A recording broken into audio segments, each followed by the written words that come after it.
I'm Clarence Kelly, Director of the Federal Bureau of Investigation. I want to welcome you to FBI headquarters and thank you for your interest in law enforcement. J. Edgar Hoover once said that the quality of law enforcement in a community or in a nation reflects the involvement of its citizens. Your presence here today proves that, like the thousands of others who tour our headquarters, you share in that involvement. The men and the women of the FBI, whether in the headquarters or in field offices throughout the country, join me in the hope that you will find your tour interesting and informative, that it will give you an inside view of some of the challenges we have met in the past, some we must meet today, and what we are doing to meet those of the future. The time is 1924. A young Washington lawyer in the Department of Justice is named director of the scandal-ridden Bureau of Investigation. His name, John Edgar Hoover. That is when the scandal stopped. The new director met the first of many challenges, and won.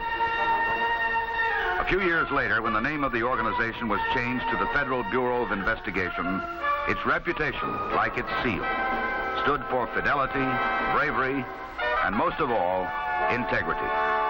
It still does. The 1930s were a challenging time for law enforcement. Gang wars spawned during Prohibition continued with bloody shootouts like this reenactment of the Kansas City Massacre. The FBI met the challenge of the gangs head-on. These newsreels of 1932 report an American tragedy, the kidnapping and murder of the Lindbergh baby. The Bureau, under Hoover, played a major part in the painstaking investigation that led to the arrest, trial, and execution of the kidnapper. Under the new Lindbergh law, the Bureau was given federal jurisdiction.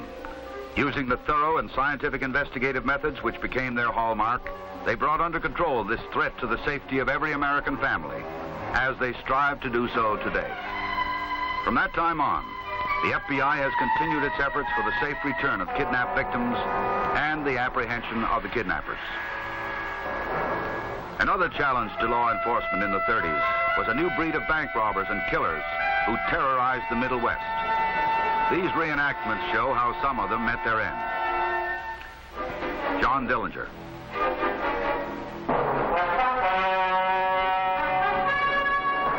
Babyface Nelson. Machine Gun Kelly, who coined the term G-Men. Pretty Boy Floyd. All killed or captured by FBI agents, some of whom died, meeting the outlaw challenge. The end of the 30s saw the rise of Hitler and the threat of war in Europe. The FBI was charged with keeping track of such groups as the German-American Bund and the rapidly growing espionage activities of our potential enemies. With Pearl Harbor and World War II, their mission was enlarged. The challenge became greater. This reenactment shows how war once actually came to our shores in the shape of Nazi saboteurs landed from a submarine on the coast of Long Island. But the FBI was there. These newsreels show how the evidence so carefully collected was presented to a military court. Director Hoover and associates testified. The military court found the spies guilty. Some were executed, some sentenced to long prison terms, some eventually deported. As the automobile produced a more mobile criminal in the 30s, the airplane produced a more ruthless one in the 50s. Their method was the cold-blooded destruction of an aircraft in flight so that the killer on the ground could collect insurance or dispose of an enemy. Suspicious crash wreckage was minutely examined by experts from the Civil Aviation Board and FBI. One such examination and its follow-up by the FBI led to the arrest, trial, conviction, and execution of John Gilbert Graham, who in blowing up the airplane was responsible for the death of 44 people, including his own mother, to collect her insurance. The 1960s brought another challenge of the air age, the skyjackers. Whatever their motivations, this was a challenge that had to be met, fast. The FBI joined with the Federal Aviation Administration and the airlines in a concerted effort that has greatly reduced this intolerable hazard to air travel. The 1960s also brought the FBI a new challenge. The civil rights struggle to secure for all citizens their constitutional guarantees. Violence and the threats of violence marked the early stages. FBI investigations, impartial and thorough, provided proofs necessary for federal prosecution of civil rights violations, up to and including murder. It seems fitting that we end this history of some challenges met by the FBI during the almost 50 years in which J. Edgar Hoover was its director, with presentation of the Freedom Foundation Award at Valley Forge. The challenges continue. Organized crime with its illicit billions trying to hide behind the cloak of respectability. An increase in extremist terrorism with heavily armed urban guerrillas drawn from varied ethnic and economic backgrounds. Police officers being killed by snipers in random ambushes.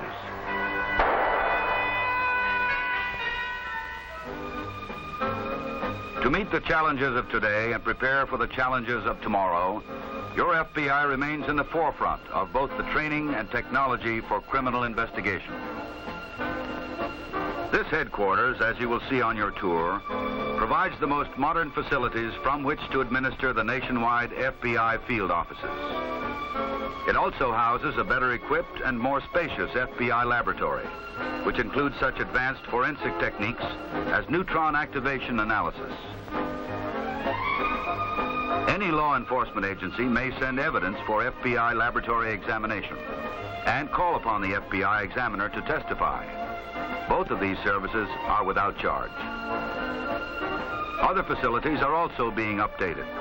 Some you will see on your tour. Others are located elsewhere.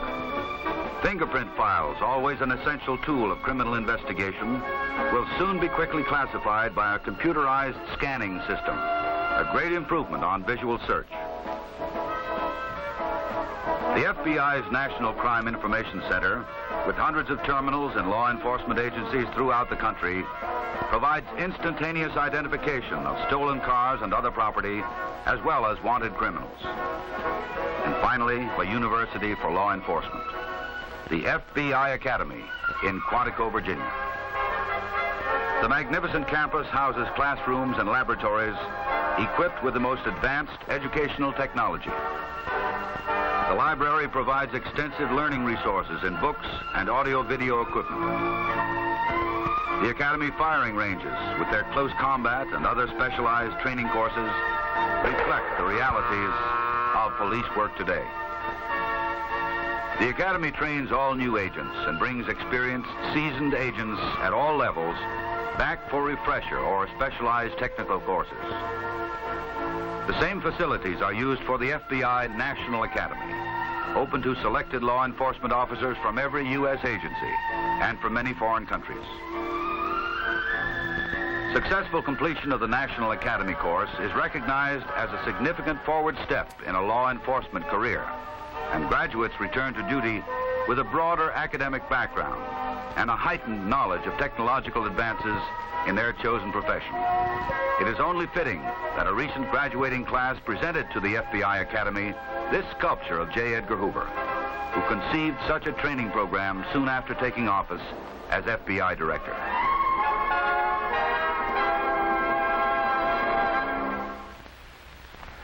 Ladies and gentlemen, I hope that this brief background on the FBI and how it has met its responsibilities over the years will add to the enjoyment of your tour.